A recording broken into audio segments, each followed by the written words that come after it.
Welcome to Taking Stock. I'm Amanda Lang. Coming up, a special look at the circular economy in Canada, including how much economic advantage it can bring, how industries like fashion are playing a central role, and how investors might think about value retention and their portfolios. That's all ahead. But first, a look at the circular economy, and here's what you need to know. A circular economy is an evolution of our model for production, consumption, and disposal, with an emphasis on sustainable growth. It's based on three principles: eliminate waste and pollution, circulate products and materials, and regenerate nature. The globe's current linear model comes with a lot of waste. For the 500 billion tons of materials consumed over a 6-year period, 7 billion tons of plastic waste is generated.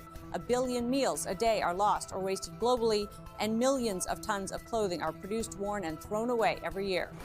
A circular economy designs and produces goods to create little or no waste or pollution, keep them in use longer, and then recycle or regenerate those products efficiently. It's estimated that 80% of a product's environmental impact is determined at the design stage. JP Morgan estimates that such actions could reduce primary material consumption by 32%, plastic ocean waste by 80%, and create $4.5 trillion in economic opportunity by 2030, and along with it, 18 million net new jobs. And industries benefit from moving to circular models. Relative to new production, remanufacturing can save up to 60% electric energy and 70% metallic minerals, while decreasing air pollutants by 80%. Laws like the right to repair in Europe help advance the circular economic model. Other efforts include reusing and redistributing products, refurbishing aging products, and recycling materials. New economic models rely on economic modeling. So how are we doing when it comes to measuring and tracking our efforts towards a non-linear economy? Geoff McCarney is Executive Director of the Smart Prosperity Institute. Thanks for being with us. Thank you for having me. So let's start with what we should be measuring. If we want to make progress on a circular economy, what are some of the things you would suggest we look at?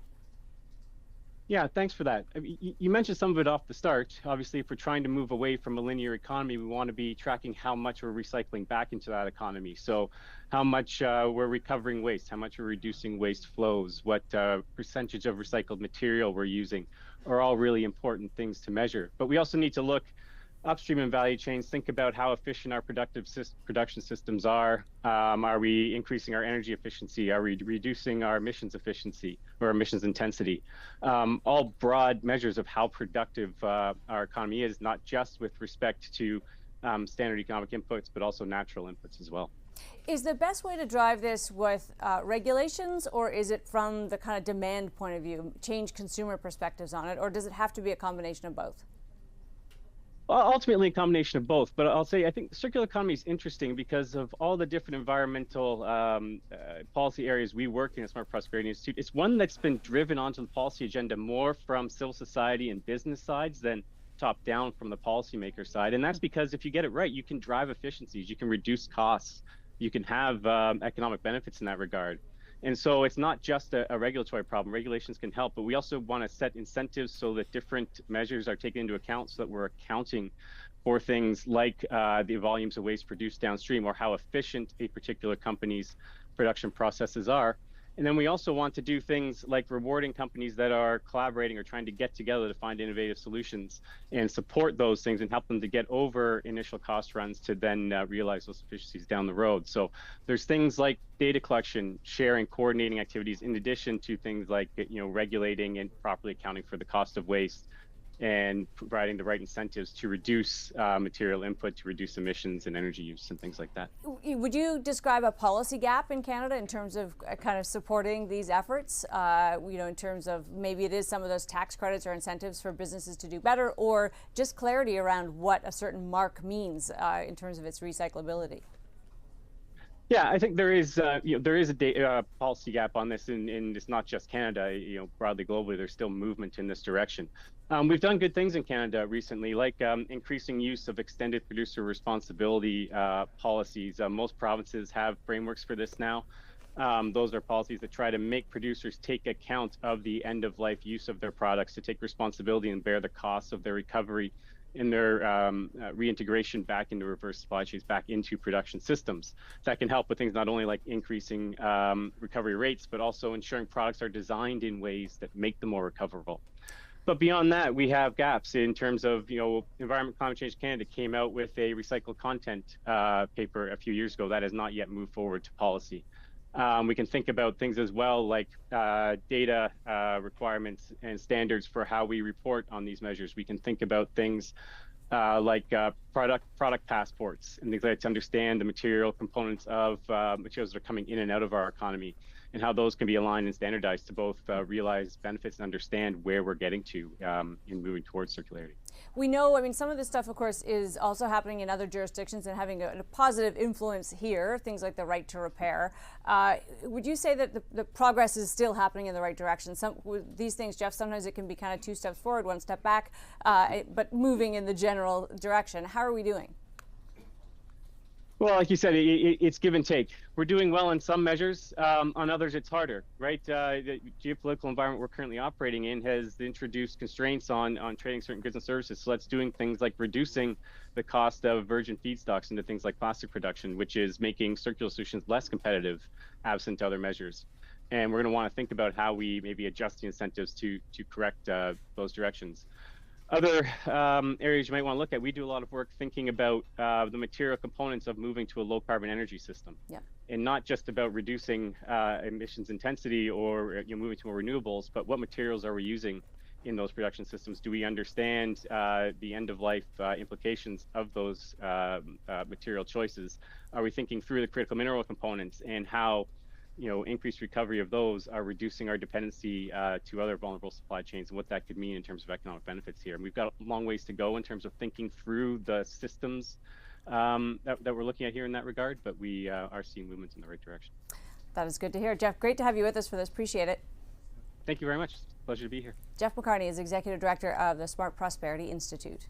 Coming up, from plastics to fashion, how we consume starts with how we design products. Stay with us.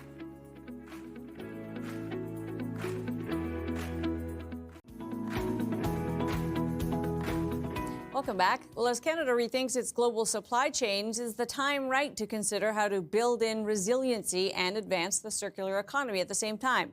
Joanne St. Godard is Executive Director of the Circular Innovation Council. Joanne, thanks for being with us. Thank you for having me. So it feels as though if we're going to focus on things like Buy Canadian, if we're going to look at our resiliency, does that make this an opportune time to think about how we source things and build in the notion of a less linear means of production?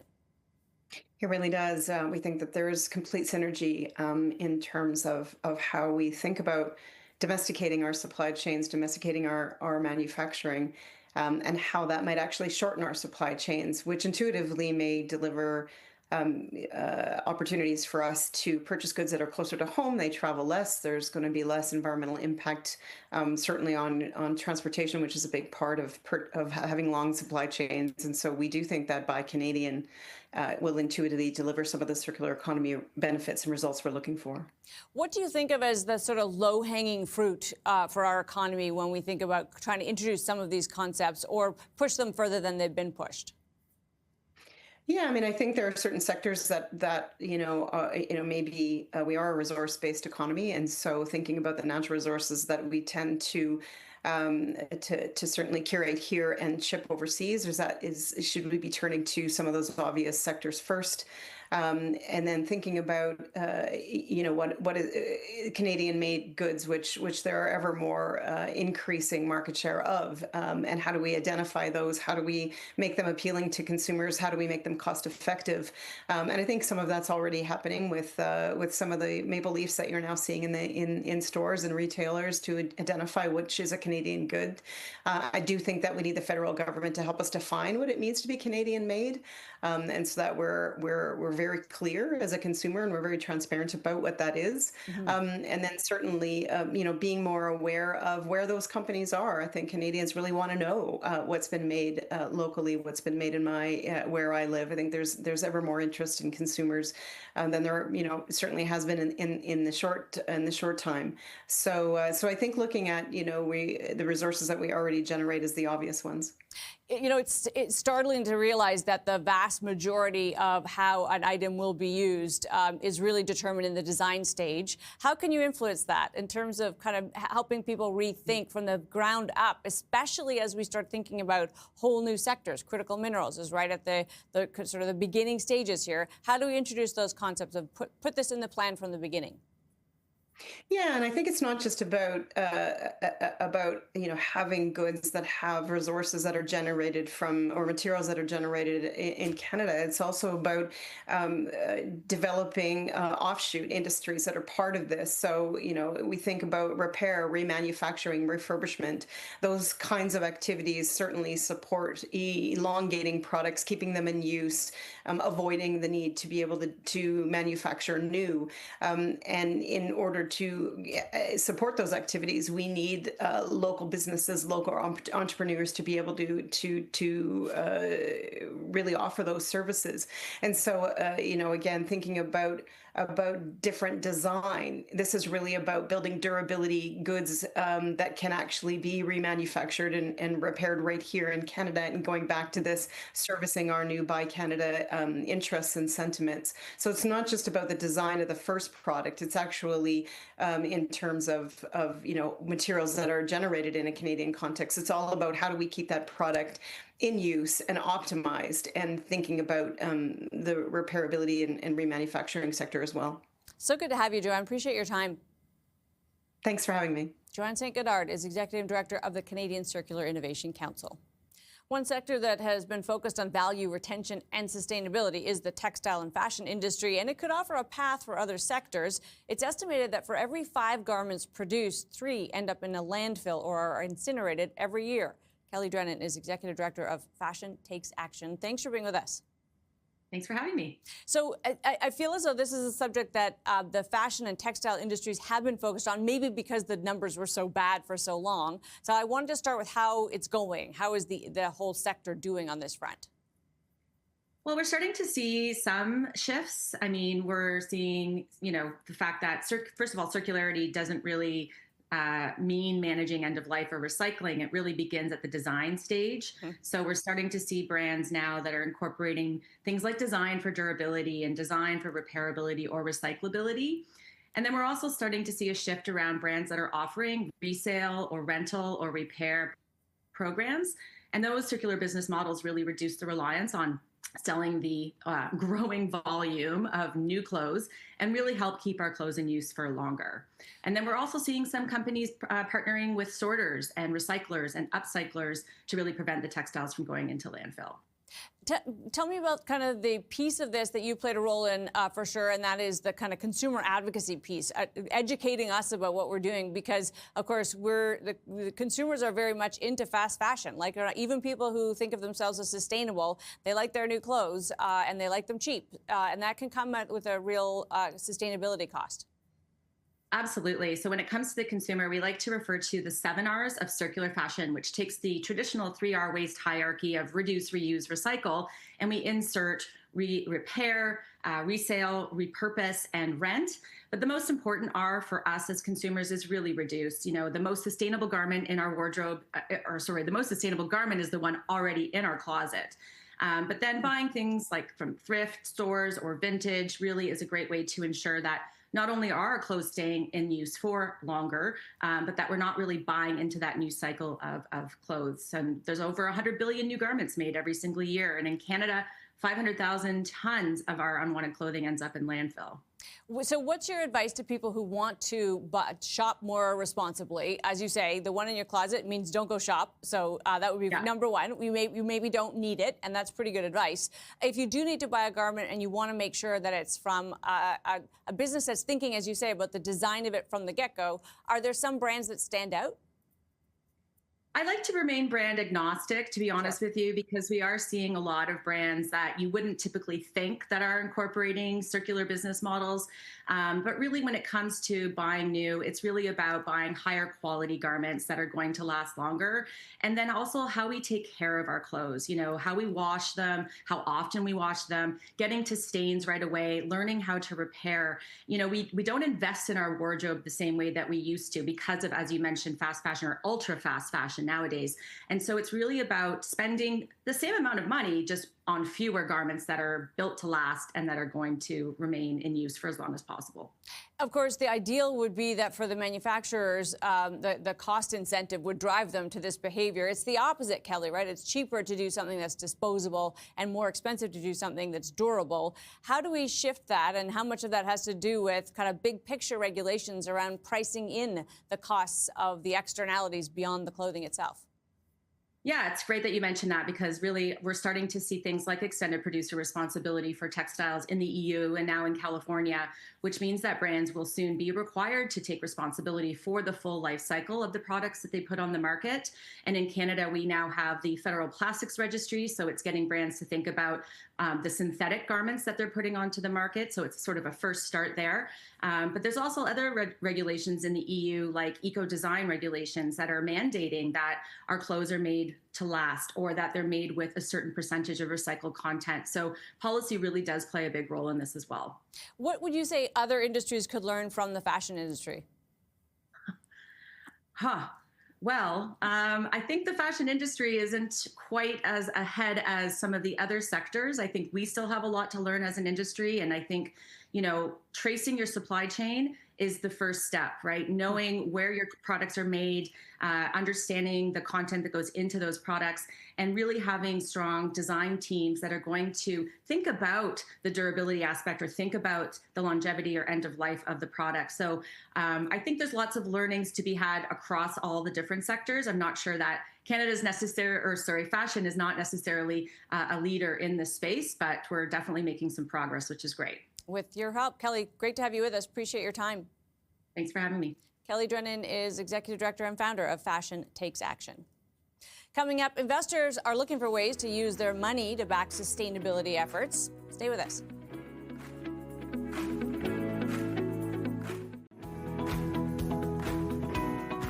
Investors often want to factor in issues of sustainability to their plan. So how can a circular economy help shape a portfolio? Tim Nash is the founder of Good Investing. Tim, thanks for being with us. Always a pleasure, Amanda. So I did wonder, people are obviously pretty interested in all of the issues around sustainability, ESG.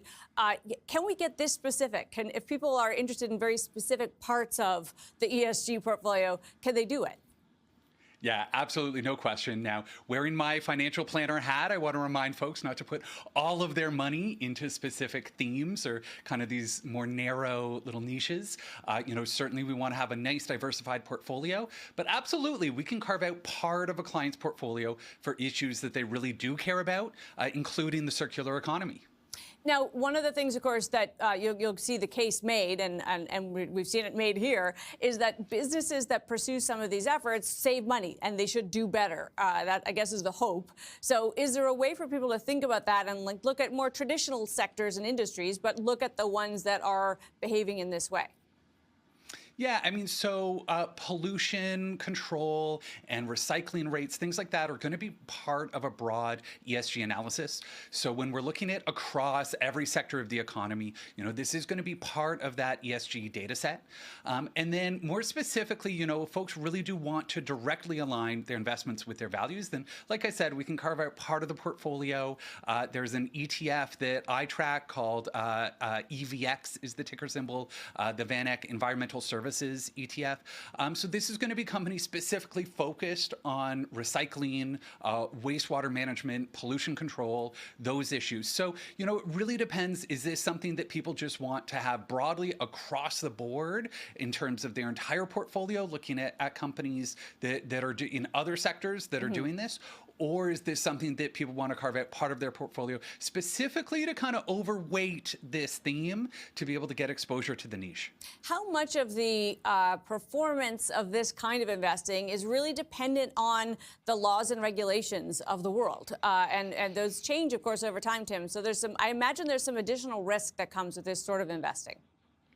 Yeah, I mean, we're trying to reduce risk, Amanda, as much as possible. Like, really, when we look at regulatory risk for these things, you know, for a long time, the story or the thesis for broad ESG was that there would be increased government regulation in this direction. I got to say, we've been a little disappointed over the last sort of 3 to 5 years. You know, it does feel like there's been a little bit of a backslide legislatively, certainly here in North America. So, you know, really the assumption is that, you know, we are in a world that is becoming more polluted. That, you know, whether we can talk broadly about climate change, we can talk about plastics in the ocean, all these different issues are absolutely bubbling to the surface. The hope is that we will see increased regulation to be able to put a price on this pollution. Now, we can talk about how likely that's going to be in the sort of short term, medium term, or long term. But no doubt, by putting a price on pollution, it absolutely incentivizes closed loop thinking, because really what we want to do is take the waste from one industry, turn that into the feedstock for another industry. Right? The more we can have those sort of symbiotic relationships, the better it's going to be. The problem is that right now, you know, if it's free to pollute, then if there's a company that's, you know, able to clean up that pollution, well, there's not going to be the same profitability there. So helpful to talk to you, Tim. Appreciate your time today. Always a pleasure. Tim Nash is the founder of Good Investing. Time for the takeaway, and when circular can be a straight line. The idea of thinking differently about how we use resources is hardly new, and for about the past 50 years has been growing in relevance as we humans grapple with better and saner ways to live on this small planet of ours. Reduce, Reuse, Recycle was a marketing exercise created in the wake of the first Earth Day in America back in 1970. But the environmental and sustainability movement of that era had no idea what it would later contend with, as disposable products became the norm, not just in packaged goods, but in fashion and technology too. As with many things, we over-rotated in the pursuit of cheap and abundant goods, losing sight of some of the principles of product design that our grandparents held dear. Things like quality being equated with durability, that we shouldn't have to or be persuaded to want to replace all of our products at frequent intervals. That end-use mentality is critically important because a product's circularity is designed into it. Up to 80% of its environmental impact is set by choices made during its initial creation. Treating its repairability, for instance, as an afterthought dooms it to failure. So how do we create the incentive for each other and the people making our products to build in circularity? Beyond consumer pressure, which can often be overwhelmed by price, standards and regulations help move the needle. Laws like the right to repair encourage manufacturers to think ahead about what will happen if their product fails. Having a common language, even nationally, would help end some of the opacity around a product's life cycle. And rewarding the businesses that are willing to shoulder an upfront burden to extend a product's life through a tax incentive or some other form of credit would recognize that the individual choices made by people and businesses everywhere have an impact on us all for a long time. My takeaway? We humans are easily distracted by a new thing, but looking at the old thing with fresh eyes might just require some new thinking. That's Taking Stock for this week. I'm Amanda Lang. Thanks for being with us.